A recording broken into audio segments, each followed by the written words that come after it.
Now, John Finucane is the local MP for North Belfast, the constituency where the attack took place. Though as a member of Sinn Féin, he doesn't take up his seat at Westminster. John Finucane, just tell me first about the mood in the area. Good evening, Cathy. The mood is one as which you would expect. I've been at the scene since early this morning, as well as liaising with police throughout the day. The local community were shocked, horrified at what happened last night. I spoke to those who were on the scene, to those who recorded footage, to those who intervened, and I want to take a moment to just thank them for their bravery, their selfless acts, which I have no doubt has resulted in this man's life being saved. But obviously, all of our thoughts and all of our focus and attention should be on the victim, hoping that one, he makes a recovery, a full recovery, but also that he gets the justice that he deserves. I, throughout today, have been calling on people to assist the PSNI investigation, to provide them with everything that they need. And obviously, we have the breaking news, whilst I've been waiting to come on and speak with you, that police now are in a position to charge an individual with attempted murder, and he will appear before the courts tomorrow. I welcome that. I want to see the PSNI being given every support that they need to ensure, one, that he is charged, and we've seen that, but that he will now feel the full force of the criminal justice system. Protests have been called across the country, 70 locations suggested. Do you understand people's anger? Is it legitimate to feel that anger? Well, I'm angry that I have to come on your show this evening to talk about such a horrific attack that's taken place in North Belfast. There's so much around North Belfast that I could talk to you about that is positive, that I'm very proud of, that the community is very proud of. So I understand people are angry. I understand that people are fearful.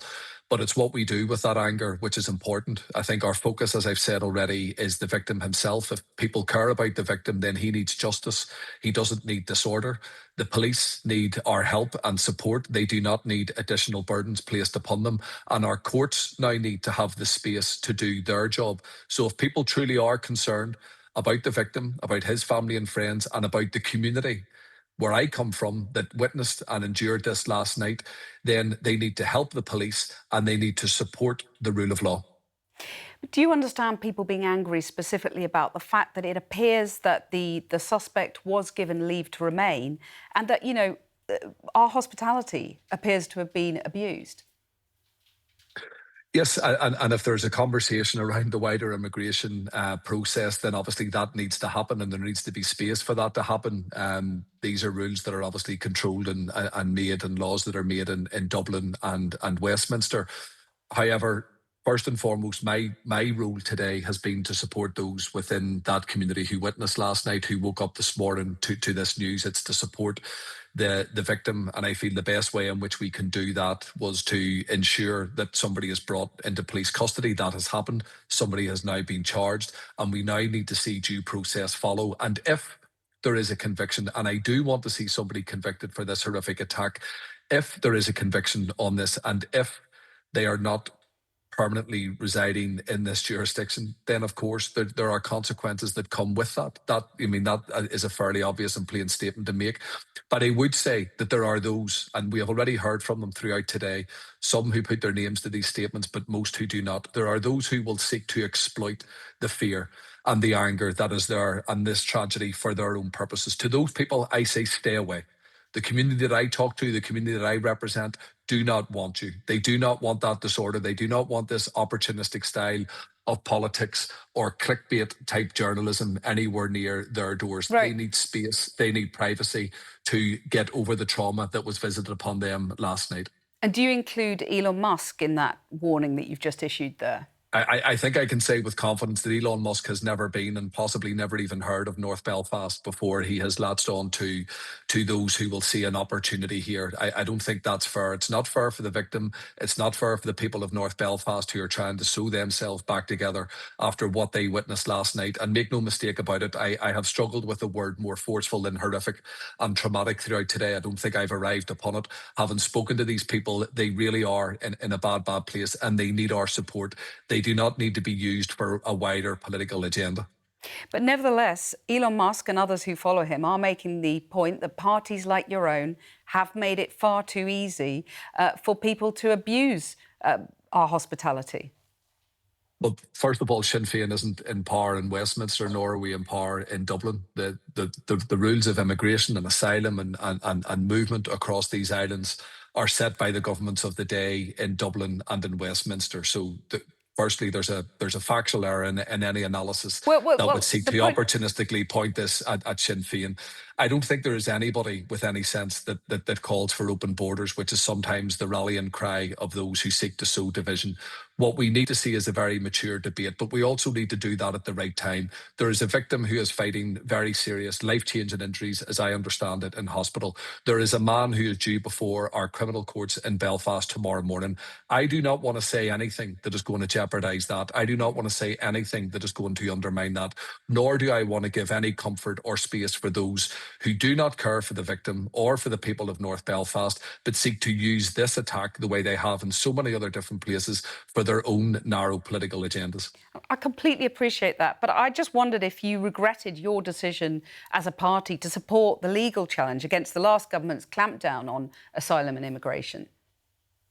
I'm not aware of that legal challenge. You've caught me a little bit by the details of that, Well, there was a but what I challenge in the can court to say. the last government's illegal migration act that was supported by Sinn Féin. You supported that challenge. I just wonder whether you think the time is right now, really, for a sort of I think wider rethink. I think that the previous government had a long history, and there are lots of examples where they played fast and loose with the rule of law. So I think that first and foremost, we support the rule of law. We support a robust immigration policy that is resourced. I think that first and foremost is an obvious one and something that has been lacking from investment by both successive Dublin and London governments. This needs to be resourced. It also needs to be enforced. For people who do not have a right to stay in this jurisdiction, whether it's north or south of the border on our island, then that needs to be enforced. For those who have a pendant status and who commit serious crime or violent crimes, such as which we've seen last night, they have no right to stay in this community whatsoever. That is not a new position for my party. That is nothing new for us to be saying. It's been our settled position for a long time. And as I say, we do not have our hands on the levers of power in Westminster or Dublin as to those who do, who actually set these rules. We are very clear as to where we come from in this. We stand with our communities. We support our communities. I've been doing that since last night and this morning and throughout today. I can speak with a little bit of authority as to what the people of North Belfast are saying. And they are very clear that they need the space and the resources to deal with that violent attack that happened last night. And I welcome the news that the police have charged somebody. And I do want to ask about community relations and tensions in just a second, but I do just want to push you on this one point that, do you accept that a failure by mainstream parties to deal with what people see as uncontrolled migration has created a vacuum that has allowed the far right and the people we've been talking about to fill that vacuum? I think the rise of the far right and its rise is more pronounced in some areas than it is in others. I think there are many reasons behind that. We could look at the media, we could look at legislation that comes from whether it's Dublin or whether it's Westminster. We could look at the prominence that's given to certain people's voices over others and the ignorance. But a failure by and the mainstream political parties to control migration in a way that many people want you to do, is that a fair point?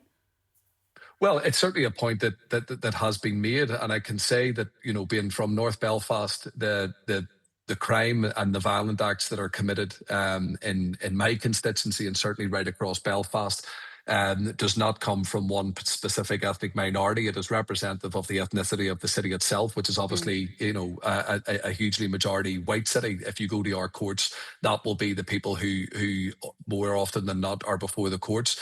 But I think we need to be very careful in our language as to how we diagnose and dissect what happened in North Belfast last night.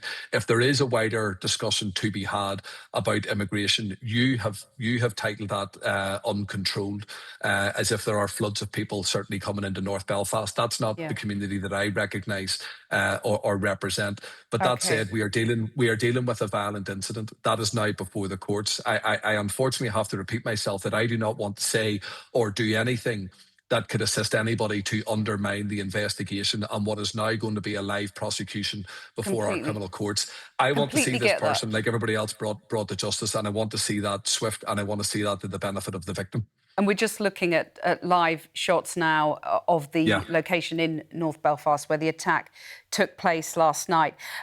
You know, you talked about community tensions and so on. Do you fear a repeat of the riots, the unrest we saw in Ballymena last summer when refugee and migrant families were burnt out of their homes? Are you worried about what might happen now?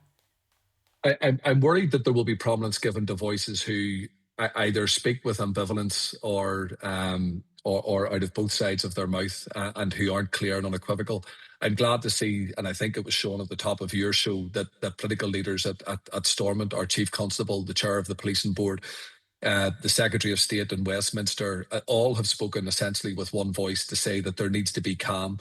There is absolutely nothing to be gained or served by creating an additional burden on the PSNI. There's nothing to be gained by anybody even contemplating bringing havoc to their own communities, whether that's in North Belfast or further afield.